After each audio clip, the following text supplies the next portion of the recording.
नमस्कार दोस्तों, मेरा नाम है शम्मी। आप देख रहे हैं एनएचपी स्टडीज़ चैनल को। दोस्तों, आज के इस वीडियो में हम डिस्कस करने वाले हैं इंग्लिश का कुछ एक ऐसे इंपॉर्टेंट क्वेश्चंस जो कि प्रीवियस ईयर एग्जाम्स में पूछे जा चुके हैं और अपकमिंग एग्जाम्स के लिए एक्सपेक्टेड रहने वाले हैं। तो जिस भी एग्ज़ाम में इंग्लिश सब्जेक्ट आपको देखने को मिलता है उसमें ऐसे प्रश्न आते ही आते हैं और ये आपको पता होगा कि इस एग्ज़ाम में इंग्लिश आएगी और किस में नहीं। तो ये बताने की ज़रूरत नहीं है, बस आपको वीडियो लास्ट तक देखना है। आपको पता चल जाएगा कि किस तरीके के क्वेश्चंस वहाँ पे देखने को मिलेंगे और कैसे इनको सोल्व करना है। बाकी जो भी आपके डाउट्स हों, क्वेरीज हों, क्वेश्चंस हों, ये है मेरा व्हाट्सएप नंबर। आप मुझे यहाँ पे मैसेज कर सकते हैं, मैं रिप्लाई करने की कोशिश करूँगा। और वीडियो को लाइक करना ना भूलें, काफ़ी मेहनत करता हूँ आप सभी के लिए। HP studies paid crash courses चल रहे हैं हिमाचल के सभी एग्ज़ाम्स के लिए, तो अच्छे रिजल्ट्स के लिए आप इन्हें ज्वाइन कर सकते हैं बाकी स्टूडेंट्स की तरह। तो पहला क्वेश्चन है इस वीडियो का। दोस्तों, आपको यहाँ पे most similar word find out करना पड़ेगा। अगर मैं बात करूँ यहाँ पे स्पेंड वर्ड की, इसका मतलब होता है व्यय करना। तो अगर मैं इन चार ऑप्शंस की तरफ देखूँगा तो सही आंसर होगा डिवोट। डिवोट का मतलब क्या होता है? इसका मतलब भी यही होता है, जो दोस्तों टोन है किसी भी वर्ड की वो आपको देखनी पड़ती है, साथ में आपकी वोकैबुलरी जो है वो शार्प होनी चाहिए। तो आप सभी का क्वेश्चन ये भी रहता है कि वोकैबुलरी कैसे शार्प की जाए। सबसे पहली बात, कोई भी प्रीवियस ईयर क्वेश्चन पेपर्स उठाइए, उसमें देखिए जो इंग्लिश वाला पोर्शन है उसमें जो वोकैबुलरी पूछी गई है वो कैसी है। सबसे पहली बात, उनके मीनिंग्स फाइंड आउट करिए, उनके सेंटेंसेस बनाने की कोशिश करिए अपनी तरफ से। इंटरनेट पर जाइए, कोई भी एक पैराग्राफ इंग्लिश का उठाइए, काफ़ी कंटेंट आपको वहाँ पे देखने को मिलता है, उसको खुद से ट्रांसलेट करिए।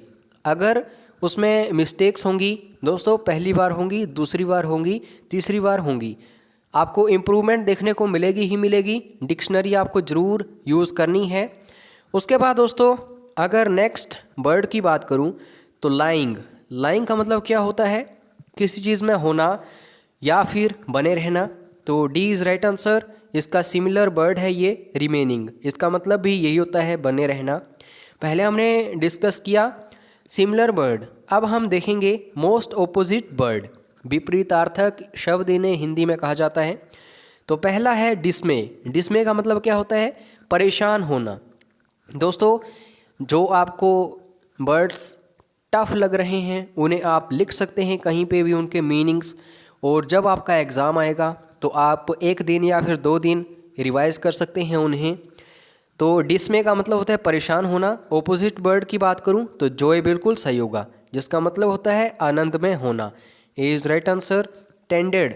टेंडेड का मतलब होता है ध्यान देना, किसी भी चीज़ के ऊपर फोकस्ड होना।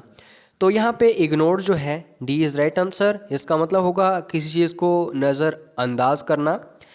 अब दोस्तों, ये क्वेश्चंस आपको बेसिकली आजकल देखने को मिल रहे हैं क्योंकि एग्ज़ाम्स का लेवल थोड़ा सा हाई हो रहा है। तो सबसे पहले क्या होता है, कोई भी आपको एक सेंटेंस दिया रहता है और उसमें 2 या 3 वर्ड्स जो हैं वो कैपिटल या फिर बोल्ड लेटर्स में लिखे जाते हैं और बोला जाता है कि ये ग्रामेटिकली क्या है, इनकरेक्ट हैं, इन्हें करेक्ट करिए। तो अगर इस सेंटेंस को मैं पढ़ूंगा, starting out my own business, own business start होने की बात हो रही है और बोला जा रहा है, तो अगर मैं ऐसा करूंगा तो मेरी फैमिली की जो फाइनेंशियल स्टेबिलिटी है वो प्रभावित होगी। तो दोस्तों, जब भी हम किसी चीज़ को स्टार्ट करेंगे, बेसिकली किसी बिजनेस को, तो हमेशा स्टार्टिंग अप होता है, ना कि स्टार्टिंग आउट। तो ए इज़ राइट आंसर। ये बिल्कुल ग्रामेटिकली करेक्शन है इस गलत सेंटेंस की, या फिर ये जो 2-3 वर्ड्स यूज़ किए गए हैं। उसके बाद दोस्तों, नेक्स्ट क्वेश्चन की बात करूं, use a tactic for mixing the inferior with good quality rice is dishonest and you will lose your licence. बोलने का मतलब ये है, इन्फीरियर का मतलब होता है घटिया। दोस्तों, एक रणनीति की बात हो रही है कि हम अच्छी क्वालिटी के चावलों में अगर घटिया चावल डाल देंगे तो हमारा लाइसेंस जो है वो रद्द हो सकता है। तो यहाँ पे जब भी हम किसी चीज़ को इस्तेमाल करते हैं तो नोट यूज़ हम यूज़ करेंगे। हम यूज़ करते हैं हमेशा यूजिंग, तो आईएनजी भी हमें साथ में यूज़ करना पड़ता है। तो इसका सही आंसर जो होगा वो होगा यूजिंग अ टैक्टिक लाइक। तो ये चीज़ें आपको अच्छे से देखनी है। उसके बाद next sentence, the company will invest more 600 crore in the next 5 years to expand its operations in Britain. तो यहाँ पे इन्वेस्टमेंट की बात हो रही है कि हम क्या करेंगे, 600 करोड़ रुपए अगले 5 सालों में इन्वेस्ट करेंगे एक्सपेंड करने के लिए हमारे ऑपरेशंस कहाँ, ब्रिटेन में। तो यहाँ पे दोस्तों विल इन्वेस्ट जो है ये गलत यूज़ किया गया है। तो अगर हम इसको अच्छे से देखना चाहें तो विल फर्दर इन्वेस्ट आएगा। अब ये फर्दर का मतलब क्या होगा, तो इसका मतलब ये होगा और ज़्यादा। दोस्तों हम पहले भी इन्वेस्टमेंट कर चुके हैं और इससे ज़्यादा यानी कि और ज़्यादा हम इन्वेस्टमेंट करना चाहते हैं। तो ये बिल्कुल अच्छी टोन बन रही है इस सेंटेंस की इसके साथ। तो आपको ऐसे यहाँ पे फिट करने पड़ते हैं ये वर्ड्स। उसके बाद दोस्तों, several of our projects have delayed because the equipment be ordered was delivered late. बोलने का मतलब ये है कि हमारे ऑलरेडी जो प्रोजेक्ट्स हैं, कुछ एक प्रोजेक्ट्स वो लेट हो चुके हैं क्योंकि जो भी हमारा औजार है या फिर इक्विपमेंट्स हैं वो ऑलरेडी हमने लेट ऑर्डर किए थे और डिलीवर भी लेट हुए हैं। तो इसमें हम डिलेड बिकॉज दी, ये जो 3 वर्ड्स हैं गलत इस्तेमाल कर रहे हैं। तो ये सही होंगे डिलेड बिकॉज ऑफ। तो हमेशा दोस्तों बिकॉज ऑफ हम इस्तेमाल करते हैं, ना कि बिकॉज दी।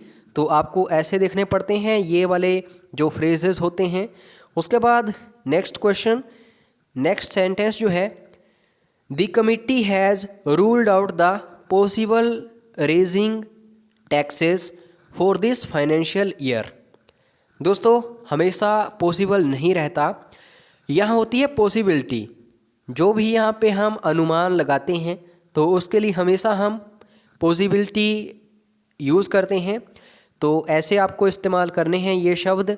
उसके बाद दोस्तों क्या है, या तो यहाँ पे आपको गलत स्पेलिंग देखने को मिलेगी या फिर जो इस्तेमाल किया गया सेंटेंस है वो गलत हो सकता है। तो यहाँ पे लिखा हुआ है आइदर रॉन्गली स्पेल्ड और inappropriate in the context of the sentence. तो यहाँ पे कैसे हमें देखना है, सबसे पहली बात आपको ये चीज़ें अच्छे से देखनी है, सारे सेंटेंसेस पढ़ने हैं और एक ऐसा सेंटेंस होगा जो गलत इस्तेमाल किया गया है। तो सबसे पहले under existing regulations we are not permitted to owe of the family business, और डी ऑप्शन है ऑल करेक्ट। तो इस सेंटेंस में कोई भी एरर नहीं है। तो एग्जामिनर ज़रूर पजल करने के लिए 2 या 3 सेंटेंसेस ऐसे डालता है, हम सोचते हैं कि इसमें गलती है और गलती नहीं होती। तो सही आंसर होगा ऑल करेक्ट। उसके बाद दोस्तों, in case of any land dispute, अगर कोई भी ज़मीन का झगड़ा होता है, panchayat officials will determine how the property is to be divided. जो भी पंचायतों में ज़मीन के झगड़े होते हैं तो पंचायत ही उसे डिसाइड करती है कि कैसे उस प्रॉपर्टी को, ज़मीन को अच्छे से बांटा जाए। तो यहाँ पे हम अगर देखेंगे लास्ट जो है ये गलत है, how the property is to be divided. तो दोस्तों अगर हम यहाँ पे देखें इज़ जो है हम यूज़ नहीं करेंगे टू बी के साथ। तो यहाँ पे आएगा how the property to be divided. तो ऐसे आपको देखना है। उसके बाद दोस्तों next question, next sentence, the world bank has consented.